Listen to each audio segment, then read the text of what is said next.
بسم اللہ الرحمن الرحیم۔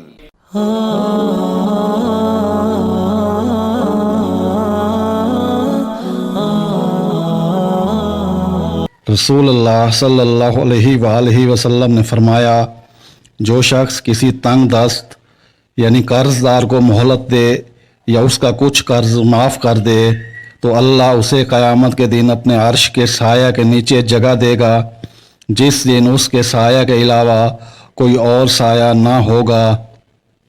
رسول اللہ صلی اللہ علیہ وآلہ وسلم ایک غلہ کے ڈھیر سے گزرے تو آپ صلی اللہ علیہ وآلہ وسلم نے اس کے اندر اپنا ہاتھ داخل کر دیا۔ آپ صلی اللہ علیہ وآلہ وسلم کی انگلیاں تر ہو گئیں تو آپ صلی اللہ علیہ وآلہ وسلم نے فرمایا، غلے والے یہ کیا معاملہ ہے؟ اس نے عرض کیا، اللہ کے رسول صلی اللہ علیہ وآلہ وسلم بارش سے بھیگ گیا ہے۔ آپ صلی اللہ علیہ وآلہ وسلم نے فرمایا، اسے اوپر کیوں نہیں کر دیا تاکہ لوگ دیکھ سکیں؟ پھر آپ صلی اللہ علیہ وآلہ وسلم نے فرمایا، جو دھوکہ دے ہم میں سے نہیں ہے۔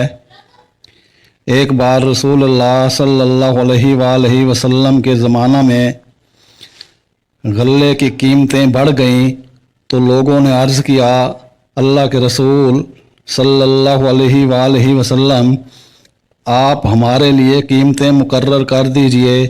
آپ صلی اللہ علیہ وآلہ وسلم نے فرمایا، قیمتیں مقرر کرنے والا تو اللہ ہی ہے، وہی روزی تنگ کرنے والا، کشادہ کرنے والا اور کھولنے والا اور بہت روزی دینے والا ہے۔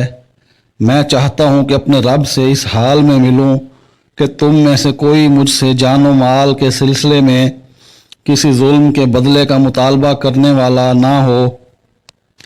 رسول اللہ صلی اللہ علیہ وآلہ وسلم نے شراب کی وجہ سے 10 آدمیوں پر لعنت بھیجی، اس کے نچوڑنے والے پر، اس کے پینے والے پر، اس کے لیے لے جانے والے پر، اس کے منگوانے والے پر اور جس کے لیے لے جائی جائے اس پر، اس کے پلانے والے پر اور اس کے بیچنے والے پر، اس کی قیمت کھانے والے پر، اس کو خریدنے والے پر اور جس کے لیے خریدی گئی ہو اس پر۔